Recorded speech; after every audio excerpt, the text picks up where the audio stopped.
Welcome to the Hudson Show. Coming up, NayNay went skydiving. Also, if you had to wear a condiment, which one would it be? All that and more on the way next.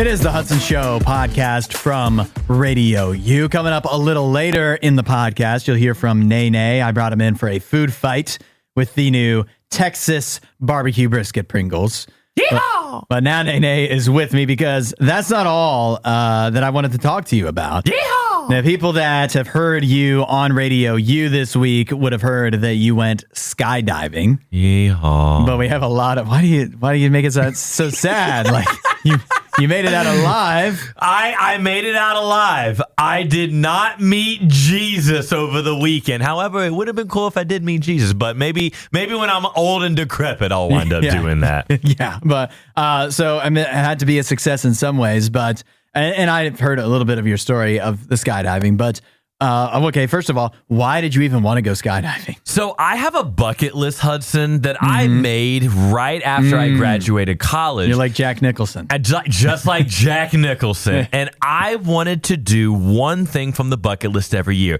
These are like big ticket items. In 2022, I wanted to read the Bible in an entire year. I did that. Nice. Last year, I wanted to run a marathon, which you guys got to walk with me through that. You saw the pictures and stuff on socials. Then this year, I did a couple of things. I paid off all my student loans from graduating college, and then I went skydiving. That was also on the bucket list. Wow. Well, I don't want to jump too far ahead, but what's the bucket list for next year then? Have you thought about that? So the bucket list is actually getting shorter and shorter now at this point, which is kind of the whole point. I guess that means you can die. I know, right? I can I kick the can and I'll be like, all right, I had a good life. What was next year? Oh my goodness. Okay, I'd have to get my phone out. But from off the top of my head, learning how to speak Spanish fluently, that's one of them on the list. Okay. Getting my black belt in Taekwondo, that is another thing. So backstory, I did Taekwondo when I was homeschooled and stuff growing up, Hudson. Yeah. And I only got to green belt, which is like the fourth belt. It went white, yellow, orange, and then green, and then I stopped. And I was like, dude, I would love to like go back, even if I have to start over again at white belt. Oh yeah, you transfer your credits I don't, from the Taekwondo class. I don't know if it works like that, but I'd have to go from green, and then I think there's like blue, brown, purple, red, and then you got black. a ways to go. Yeah, I've got a long ways to go. You got most of the rainbows still. I know, most of the rainbows still, but I would love to do that too. So lots of things on the bucket list. All of those other things you've done sound a lot more expensive and or time consuming than skydiving. So I think that was a good choice to do this time around. So what was it, what's the story? Oh my goodness, Hudson. I was so nervous the entire time. So I woke up that morning at 5 a.m. because I couldn't sleep. I was so anxious and nervous about the day. And so I should have had you come in and do the show then. You're awake anyways. Let's not get ahead of ourselves. All right. I have fusion to do on the weekend. And so as I'm driving there, I call my parents and I'm like, hey, I'm going skydiving in a few hours. And they're like, what? What are you doing? By the way, keep in mind, my mom's birthday is literally the day after. And she's like, how are you about to do this? Oh my God. And so I don't know how old your parents are, but it feels like if they didn't know until you were about to do it, they're more likely to die of a heart attack than you are. Yeah, they might be. They might be. My parents are like in their 50s now, like early 50s. And so I'm pulling up to park as I get to like the airport, the air skydiving facility, whatever. Yeah. And that's when all the emotions hit me. I was like, oh my goodness, like this is starting to crystallize in my mind. Like I'm actually about to jump out of a plane. So I go in, I have to sign this little waiver sheet, basically signing my entire life away, saying I can't sue them if I die. Don't know how I could sue them at all if I died, but they also said that my family couldn't sue if I died. I'm like, okay, that makes a lot more sense. Yeah, right. I'm sure my family would want to do that. Who knows? Maybe they wouldn't. So after I get done signing my life away, they take us to the hangar, Hudson. And that's when you like see all the gear and stuff. You have to get suited up. So I fly tandem. So tandem means that there was a guy that was attached to me the whole time. And so he's like running me through the whole procedure of like what I'm supposed to do and how I'm supposed to jump out of the plane and do it right. And what happens if the first parachute doesn't deploy. And I said, what do you mean if the first parachute doesn't deploy? What's the whole point of the parachute? And so apparently they have 2 parachutes, which is nice. Only two. I would feel like if the first one didn't deploy, I'd be very nervous that the second one wouldn't deploy either. I also asked him, I said, so what happens if the second one doesn't deploy? And he said, well, that hasn't happened yet. And I said, that's not the answer I wanted, Randy. Randy was the guy that was jumping with me. So that sounds like the name of a guy who would be a skydiving instructor. He said he jumped like 3,000 times. So I was like, okay, you're either lying to me or like I'm starting to feel a little bit safer, ? Something like that. So yeah, I feel like he's lying 3,000 times. That's a lot. There's only 365 days in a year. No, he was like in his 40s. So if he'd been doing it for like 10 years I guess, yeah. Every day. Yeah, every day. I guess if it's your job, maybe. Yeah, if it's your job. So who's skydiving on a Tuesday? Exactly. Who's skydiving on a Tuesday? Like, does he not have a full-time job or something? I don't know. So what happened next is we're all suited up. And then we walk out to the plane. The plane turbines are moving and stuff. And like we have to, there's like this, the opening in order to get in is not like a regular plane. It's not like a door that you open. It's like a garage door that you lift up. All right. Okay. And so we have to climb a ladder in order to get in. Once we're in, we have to sit down on like this bar. So imagine like you sitting on like a seesaw. And then we're just kind of like all waiting in line. We finally take off into the air. And that's when we were in the air before they decided to close the garage door. That was also crazy too. I was like, why did you not close it before we took flight? Yeah. Anyways, the guy. Yeah, you don't need anybody prematurely skydiving. The guy that was attached to me the whole time, he like has this little thing on his watch that tells him how high we were going. Yeah. And he said, all right, NayNay, like you're not technically attached to me right now, but when we get to 8,000 feet, then I'll hook you up to me. And I'm like, what?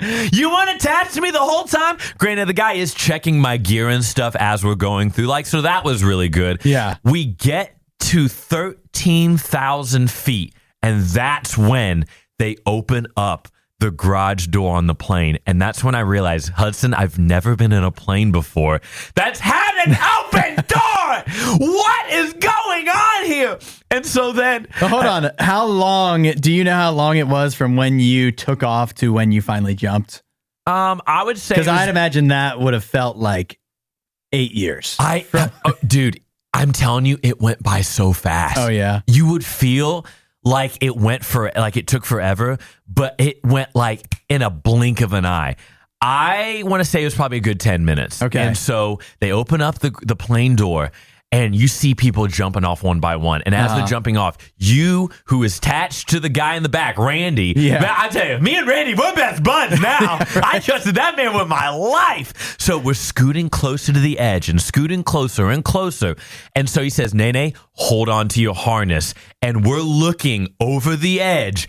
And Hudson, I almost puked. I almost threw up. Yeah. I could not believe I was looking. He says, all right, ready, set, and he jumped on set. He didn't jump on go because most people, they hold on to the bar that's inside the plane at go. Right. So they jump early so you don't do that. And oh my gosh. We were falling for probably about an entire minute. You know that sinking feeling that you get when you're on a roller coaster and you go down the first time? Yeah. You didn't get that at all. Like, imagine sticking your hand out the window and you feeling the wind. That's honestly kind of what it was like. Except you're also just falling to your death, too. Yeah, like, let's not forget that part. It makes, like, the terminal velocity, right? You wouldn't feel like you're falling because there's just as much air coming up against you as, like, almost enough just... You can't go any faster than you're going, basically. Dude, the entire skydive was like 7 minutes, all right? So we're falling for a good 60 seconds. He pulls the parachute, and then we're just like holding on and stuff and flying around for a good like 5-6 minutes. When we hit the ground, I I was so glad. I started kissing the guy. I said, "Mwah, mwah, mwah, mwah, mwah, mwah, mwah. Thank God we're back." There was so many times I thought I was going to die, bro. But it was so much fun. Like getting to see the entire land and stuff. That's what I was going to say. Did you have a chance to appreciate the view in all of the excitement, or were you too afraid? I saw a different perspective of God's creation from skydiving, and I'm glad I did because it put everything else into a different light for me. I was like, oh my goodness, like God created all of that, bro. Yeah. Like it was so cool to see. I would love to do that one time for that alone, but I don't think I can deal with all the other stuff. Yeah, I'm not going to lie. It was a lot. So the cool thing is that we actually got the entire thing on video, Hudson. So if you guys follow us on socials at RadioU Official, YouTube, Instagram, all that stuff, I want to say sometime next week, our social team will be able to have the video ready to go and uploaded and stuff. And I'm telling you, there's a lot of stuff to go through, but it's going to be really, really good. Oh, yeah. Everybody should definitely watch that and get another better perspective, a firsthand kind of perspective, rather than you just retelling the story here. Last question then. Will you go skydiving again? Are you going to be like Randy one day? I'm going to be honest. I'm not going to be like Randy. I'm not going to do no 3,000 jumps. If I went again, I would go probably one more time in my lifetime. Just to experience one more time. I personally don't feel like I need to because it was a bucket list item. I just wanted to do it once. But also, like, the price that it cost to go was probably enough for me to be like, I'm good. Like, I don't have to go do it again. How much did you pay for it? So I want to say like $450 to do the whole thing. And the reason it was that much was because it came with like the photos and videos. Oh, yeah. If you wanted to go, and just jump, like with no photos, no videos, no nothing, it was probably like $280. Dang. But you still think about that's like more than Disney World. And Disney World, you get to go for a whole day. This lasted 7 minutes. Why do I think Disney is so much more? I feel like it's thousands of dollars. No, I mean, when you add everything up, I feel like a single day to Disney World or just any amusement park, you get a whole day of roller coasters. I mean, you can go to like Cedar Point for what, $40? Okay, call me crazy. I would rather go skydiving again than go on another roller coaster. Oh, yeah? Yes, because that sinking feeling, I hate that. Oh, no, I hate that sinking feeling. I like it, but I also don't. But this makes it sound even more like I don't want to go skydiving because it would ruin roller coasters. I honestly, it ruined roller coasters for me because I honestly, this is also crazy. I personally felt safer jumping that than I did on a roller coaster. Wow. I really, really did. It sounds absolutely wild. Yeah. But I felt safer doing that. And that's probably because the guy had jumped thousands of times. If he had told me, like, yeah, he's not just some like college kid they hired to pull a lever. Hey man, I'm just here for the summer. Yeah, you are the second jump that I've had, and I'm like,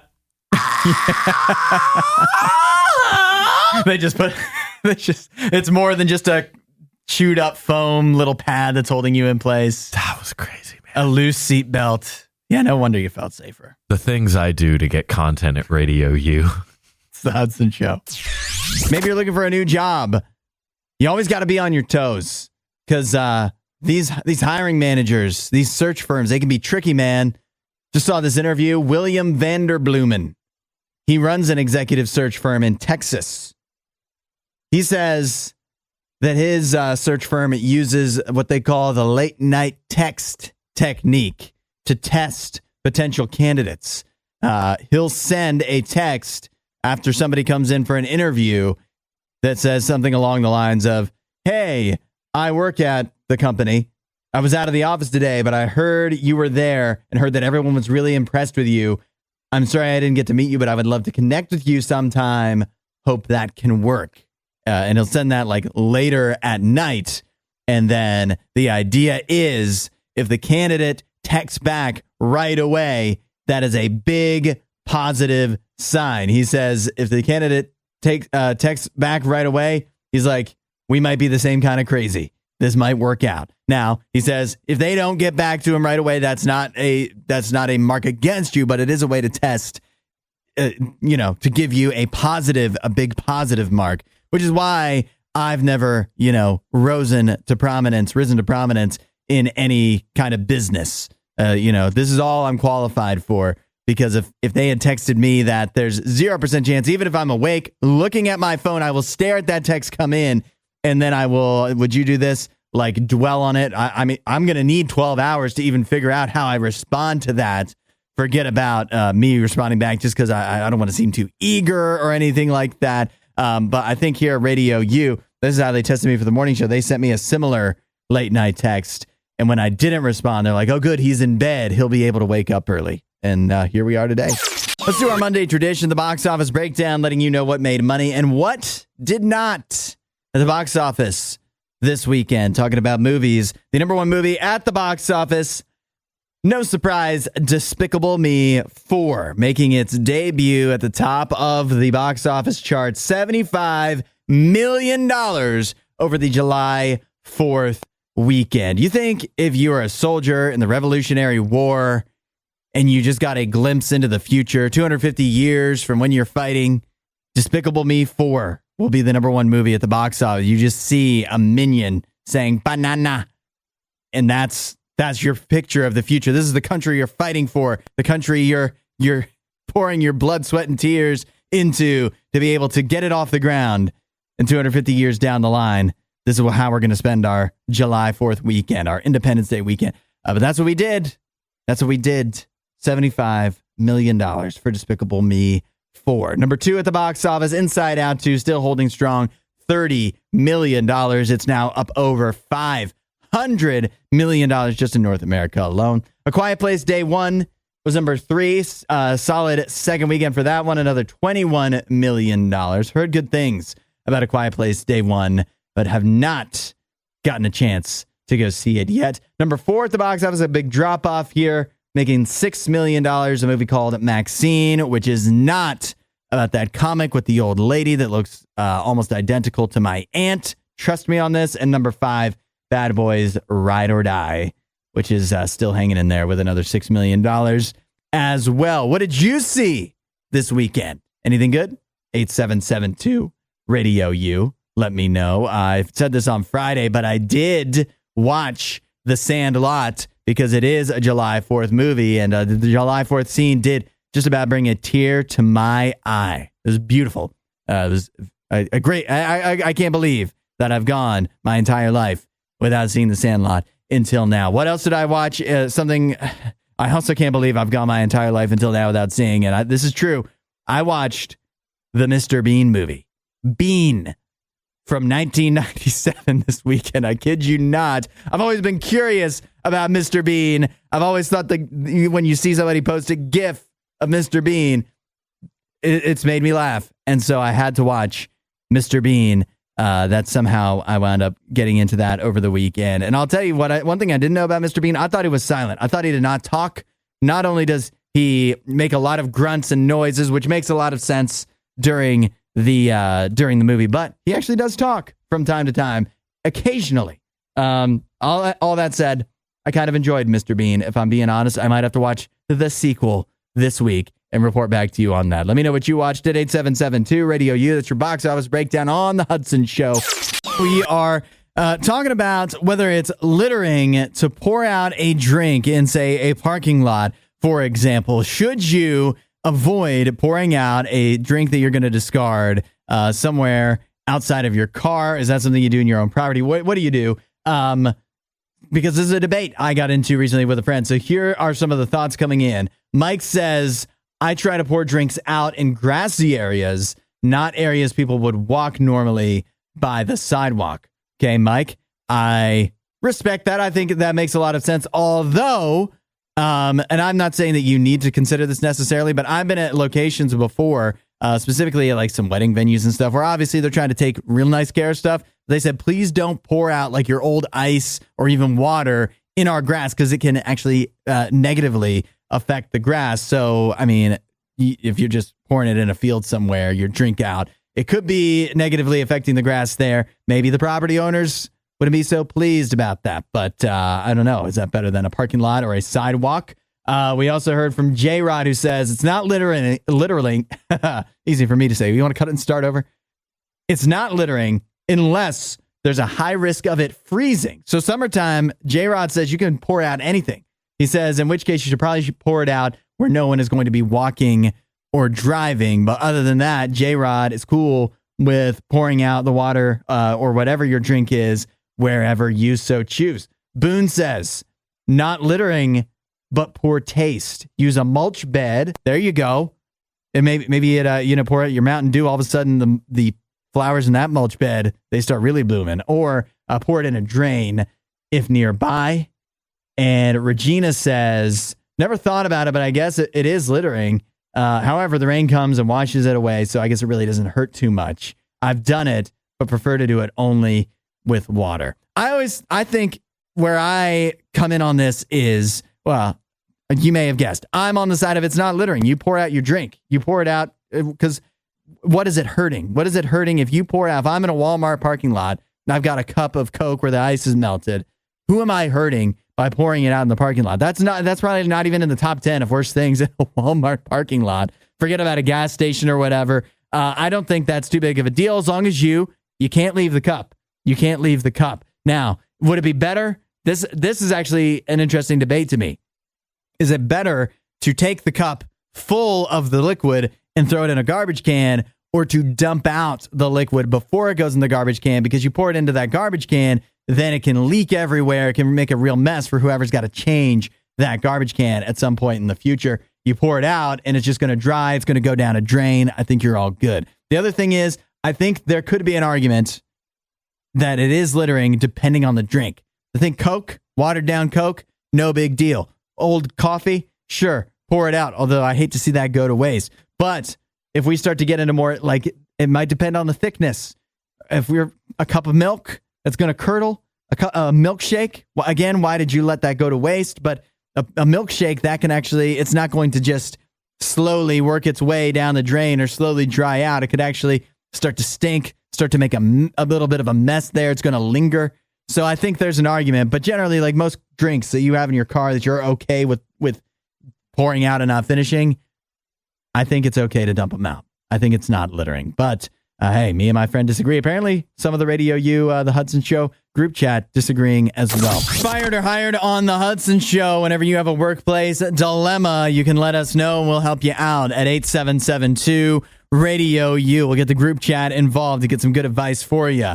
In this case, we have someone who says, I'm currently working at a food service job while in college. I don't have any summer classes, and I gave my schedule to my boss before my last class of winter semester ended. I can work most days, but I cannot work on Thursdays due to medical appointments.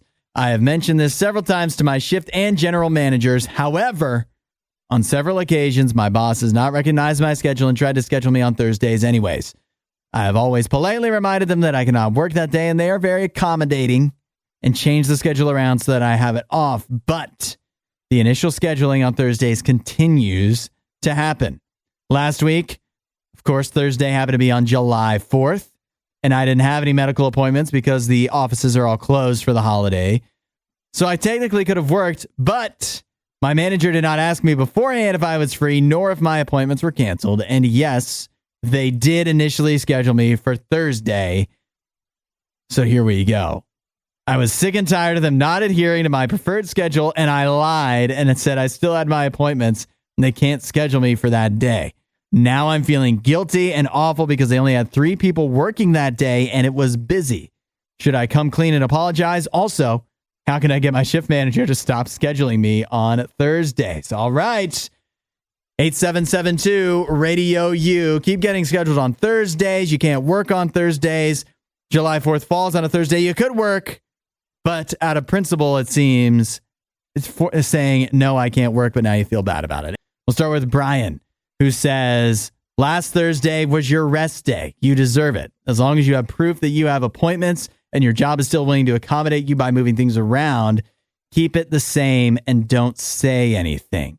I agree with Brian that, listen, I like that way of thinking about it. Thursday is your rest day, even though if you have medical appointments, it's not really.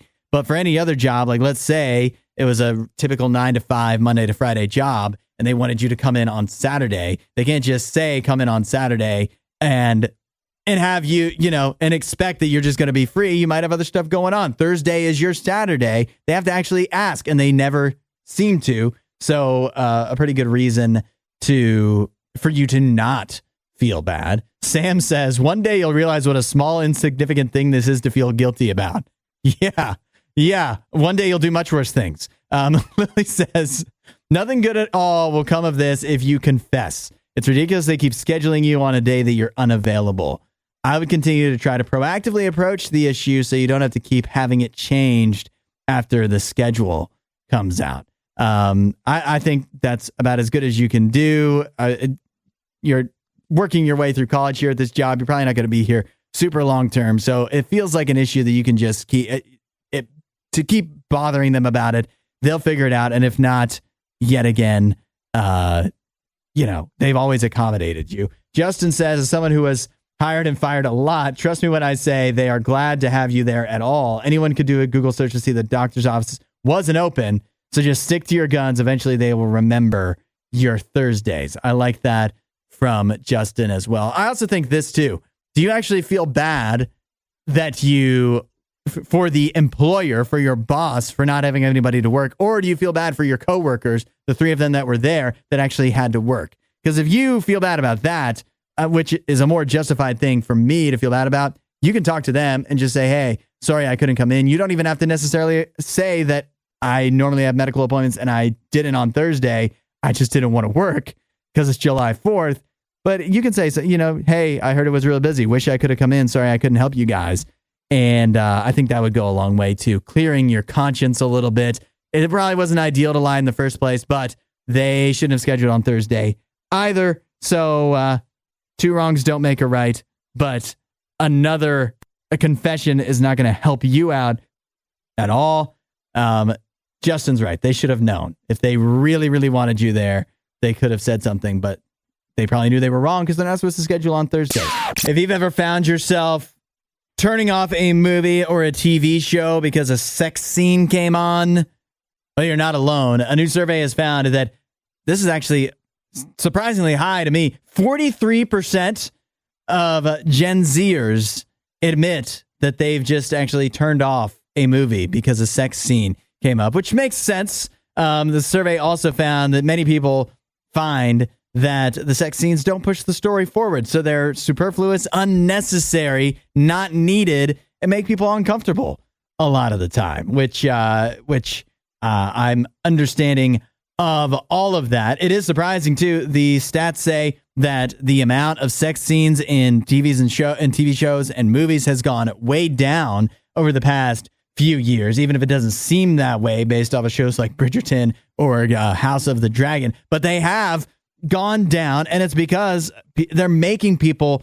uncomfortable. And it makes sense too. Like when you think about it realistically, even if you're like the most sexually active person, what percentage of your day is actually, and these people in the shows, what percentage of their day is actually supposed to be taken up by this? It really is a small little quadrant, a little portion of the day. And yet, we got to make a point to include this so we can titillate some people. I find myself uncomfortable by these things as well, which is why I think it's best to avoid them. And you know how it goes too, right? That if you're watching something and a sex scene happens to come up, you know that your dad, who you haven't talked to in weeks and lives 8 hours away, is all of a sudden going to show up and go, hey, what you watching? It's just how it works. So best to be just avoided when you can. If you didn't have to work anymore, you had all the money you needed to basically do whatever you wanted to do within reason, how would you spend your time? Because apparently that's what you're supposed to do for work. I think that's a dumb way to figure out what you were supposed to do for work. It doesn't really work, especially when your answer is like this couple who decided that now that they're retired and they have enough money to do whatever they want, they're spending their time hitting every single Texas Roadhouse location in the United States. They are trying to eat at all of them. Mike and Judy McNamara. And impressively, they've already eaten at 437 different Texas Roadhouses. Now, they still have, give or take, about 150 to go because I think there's 620 in the United States. 620. I guess it's actually closer to 200 they've still got to hit to reach their goal. And while at first, I admit, even I thought this, it's like, what's the point of that? Every Texas Roadhouse is basically the same, right? It's a chain. That's the idea, that you can go to one in Virginia and one in Arizona and still get the same delicious biscuits and ribeye combo and whatever. But actually, when you think about it, it makes a lot of sense. It's actually a really cool goal, because going to every single Texas Roadhouse means that you're going to see a bunch of one, you're going to see the entire country, but not only are you going to see from coast to coast, from north to south, you're going to see the different cities that you wouldn't have ordinarily gone to if you're just like, let's do a bunch of vacations. These are taking you into places, parts of America that you probably wouldn't have gone otherwise. And so it's actually, to me, a really cool goal, especially when you consider, too, this is just an old retired couple. What are most old retired couples doing? Playing pickleball and bridge and whatever. Like, these folks are out there. They're getting out there. They're doing stuff. I think we all can aspire to be this way when we retire, if we have enough money, of course.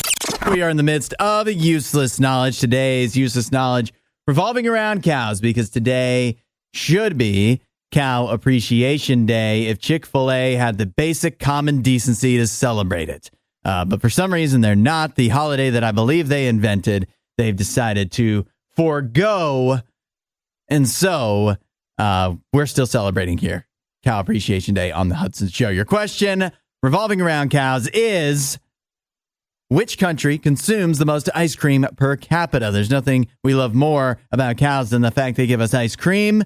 8772 RadioU if you want to get a last minute guess in. I'll tell you some of the guesses coming in so far. We heard from Dylan, who said Monaco.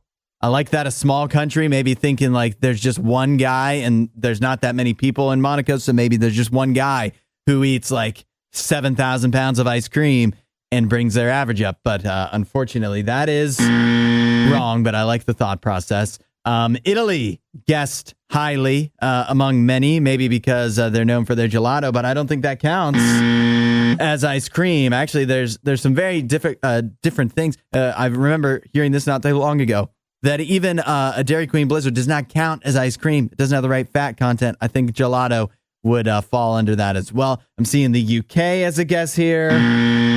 That's a no. And of course, the most popular guess, which is to be way too obvious, is the United States. Come on, people. The correct answer is, and Buddy actually got this right. I'm going to assume he looked it up, but he says New Zealand, the first one to nail it today. New Zealand eats more ice cream per capita than any other country, coming in at 28 liters per person per year. That's pretty impressive. The United States, a distant second, 20 liters per person per year. I also want to shout out to Jim, who texted in, as I said, Popeyes is better than Chick-fil-A. He says that, well, you haven't been to the bad Popeyes near him. I said, Jim, if you can't handle Popeyes at its worst, you don't deserve it at its best. It is better than Chick-fil-A because Popeyes doesn't invent a holiday and then not celebrate it. Anyways, we're appreciating cows here during Useless Knowledge. So do you care that most cows chew at least 50 times per minute? That's actually insane. The cows chew that much. That's like a chew per second almost. And that's most cows. I wonder if there's one cow out there just not chewing at all. I guess that probably means something's wrong with it. That's Useless Knowledge for today. Happy Cow Appreciation Day. Don't expect a free chicken sandwich, though, because Chick-fil-A is not going to give it to you, no matter what you dress up as. The city of Columbus, Ohio, home of the original RadioU, is working on a program where coffee shops throughout the city are going to start loaning out reusable coffee cups. They say like books at a library. The idea is you would pay, when you buy your coffee, a small fee, undetermined as of yet. I think that is determining that would be a big step forward as to knowing whether people would do this or not. But people would pay a small fee to have a reusable cup that then you would be responsible for bringing back to one of the participating coffee shops, as opposed to getting a plastic disposable cup, which they say over 500,000 single-use coffee cups are thrown away in just the city of Columbus every day. Can that be true? Is that actually possible? So the idea is not only are you reducing waste by cutting down on those 500,000 single-use cups that get thrown away. They also claim that that when you use single-use cups, you have the danger of microplastics getting in to your coffee, which I'm not saying microplastics are fake, but they definitely sound like they could be the most fake thing ever. Like, yeah, microplastics. It's something too small for you to see that's bad for you. Okay, it might be true, but also very easy to lie about. So nevertheless, this is something they're doing. I just think it really depends on how much they're going to charge me, especially when you're starting to use words like responsible. You're going to make me pay more and give me another responsibility. I don't know if I've got that in me. I'm a very childish individual. Earlier this week, Heinz teamed up with Kate Spade to put out a new high fashion collection. They're calling it, some are declaring this Tomato Girl Summer, because Heinz has teamed up with Kate Spade to put out a bunch of bags and shirts that are all Heinz branded. They kind of look pretty cool. And Heinz isn't the only brand to get on this. In fact, they're not even the only ketchup brand to get on this.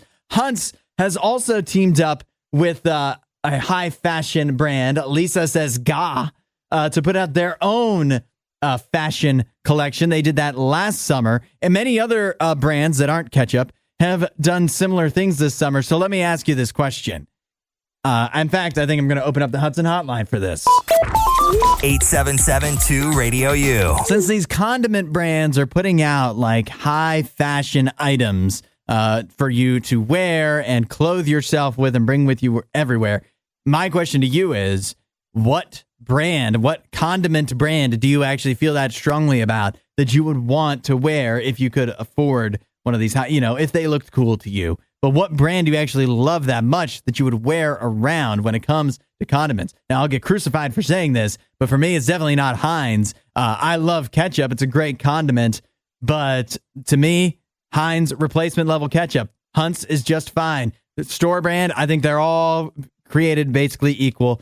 I know that's not a popular opinion. I'll be excoriated online. And if NayNay comes in here, he's coming later this morning. He'll probably have some choice words for me, but I just think it's true. Heinz is just, I can't really tell the difference. However, I do have some condiment brands that I feel strongly about. At least one that I know that I would feel comfortable wearing. Jamie got in saying Sweet Baby Ray's barbecue. It's tough to go wrong with Sweet Baby Ray's. So that's an excellent choice. And while I do feel like there may be better barbecue sauces, I definitely know there are some worse barbecue sauces. There's some barbecue sauce, let's say it, that actually suck. So Sweet Baby Ray's, it's not going to suck. Also, Dylan got in saying Red Hot. Is that Frank's Red Hot? I know a lot of people love Frank's Red Hot. I actually have Keith sitting with me on the phone right now. Keith, what's your answer? I would definitely wear like some shoes or something that had like the Sriracha logo on it. Oh, yeah? That or like something for like malt vinegar. Dang. So what do you put malt vinegar on? Anything fried. All right. I love the malt vinegar idea. I get roasted for asking for malt vinegar for fries at restaurants, but it sounds like you take it even further, so I love it. It's so good on fish. Yeah, it actually is. That's a good answer right there. I'm glad to see somebody else here in the United States that's with me on the malt vinegar side of things. Which condiments you love enough that you would wear them? Not the actual condiment itself, but, clothes designed with the condiment in mind. All this is because earlier this week, Heinz teamed up with Kate Spade. They're not just putting out shirts, they're putting out Kate Spade fashion collection stuff that is branded with Heinz ketchup all over it. And so the question is, are there any condiments you love that much that you would, wear them? I was waiting for this one to come through. Of course, Chris getting in saying Hidden Valley Ranch all day, every day. Good answer there, Chris. I've just more and more gotten into ranch over the last couple of years. That was another food that scared me as a child, but now that I've grown up and really come to appreciate ranch a whole lot. We also heard from Regina, who says, I have a Captain Crunch t-shirt, but there's no way you convince me to buy a fancy bag with Heinz on it or any other condiment brand for that matter. That's just too weird. So Regina's out on the Tomato Girl Summer trend. Dan says it's Duke's or nothing. Duke's mayo.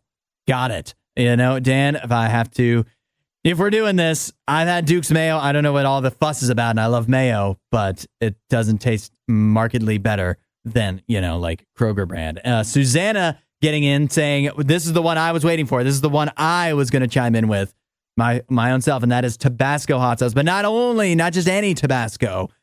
For me, it is the smoky chipotle Tabasco that is superior. However, actually, I do have a shirt that is a Tabasco sauce shirt. He also says Cholula, which is a fine choice as well, although people might be wondering why you're wearing a shirt with Bob Saget on it. Look at the bottle. Look at the lady on the bottle. You'll understand what I mean. Hey, good morning, NayNay. I'm back. I'm here. Summertime, Hudson, I'm going to be honest with you. I'm a little bit more open to doing things like this because I just feel alive. The sun is out. I mean, it's still morning, but the sun is coming up. The blue skies, the white clouds. Oh, it's beautiful. It's fun when you join me on the show. Sometimes you get to see the sunrise. Sometimes, it's still a little bit early for me, but, we get over it. We usually go and get something to eat beforehand. So I have a little bit in my stomach already. Wait, you get something to eat before you do the food fight? Listen, it's called if the food is bad, at least I can say I had something good. So depending on what you're about to put in front of me, it's really gonna impact my happiness. Well, I don't want to reveal too much about this. I'll tell you, I think it's a good food for the summer, and I think there's a decent sized chance that you will like this. There's a pretty big chance that you will like this. A percentage wise, what's the chance that I would like this? 75%. 75? Yeah. Oh, I'll take 70. That's 3 out of 4. Yeah, no, you should. Right. This should be good. So I don't even know what's in this yet because I haven't looked at it, but I'm going to shake it. The shake test. It's got to be chips. It's got to be some sort of chip, right? Not technically. Oh, it is a chip. Yeah, it's Pringles. It's Pringles aren't chips. It is Pringles. Okay, but what kind of Pringles? Or are you not going to tell me? I can't tell you that till you taste them. Oh, come on, man. There's no reason that they should be It's got some type of orange, dust and some little pepper particles on it. So let's go ahead and give it a little crunch. Guys, get ready. We do some ASMR type stuff here. Oh, I love the sound of that. And how's it taste to you?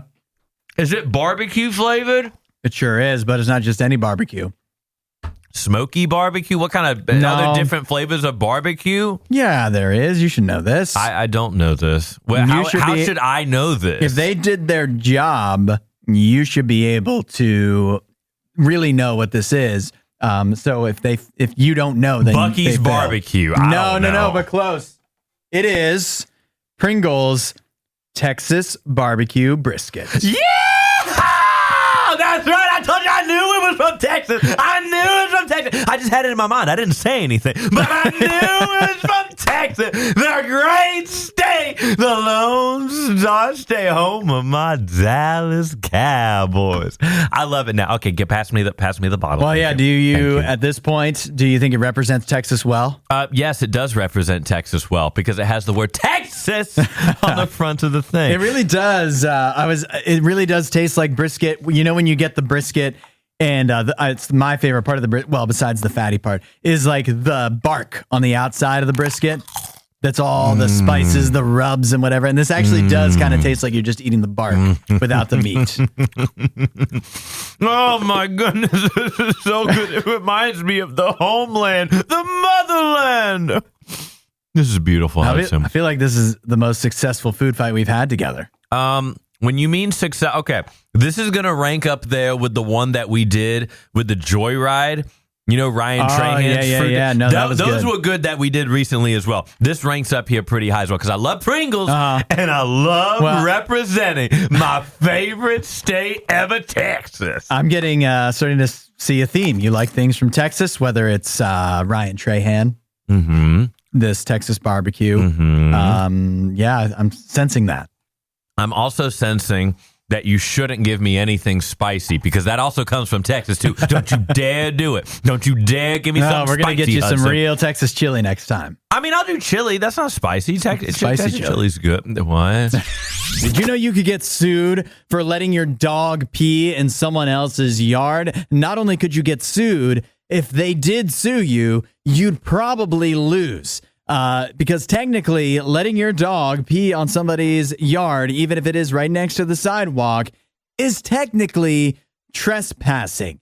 So if the individual who owns the yard can prove that your dog peed in their yard, they would likely win a criminal or civil suit against you. Now, granted, the type of person that can prove that your dog peed in their yard, if that's you, you're probably a bit of an unhinged individual anyways, and so I don't know if I would mess with you.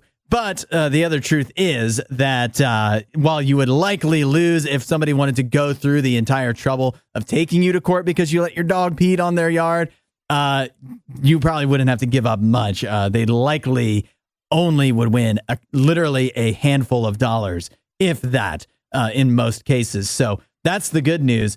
Now, the bad news is if they have a sign on their yard that says something passive aggressive, like be respectful, and it's a picture of a dog like crossed out or whatever. Maybe it even goes, it's so direct as to say no dog pee in the yard or something like that. That would aid their case, which sucks for me because when I see those signs, when I'm out walking Zafira the dog, and any dog owner knows this too, these people are underestimating how easy it is to control where your dog pees on a walk. But when I see these signs, if I could control where my dog pees, I'd want to pee in their yard even more because it just seems so like, what makes your yard so special? Why should I not let my dog pee on your yard? And in fact, if your yard is so special, you love manicuring it and maintaining it so much, if I let Zafira the dog pee on it, I'm giving you a project. I'm giving you something for you to do.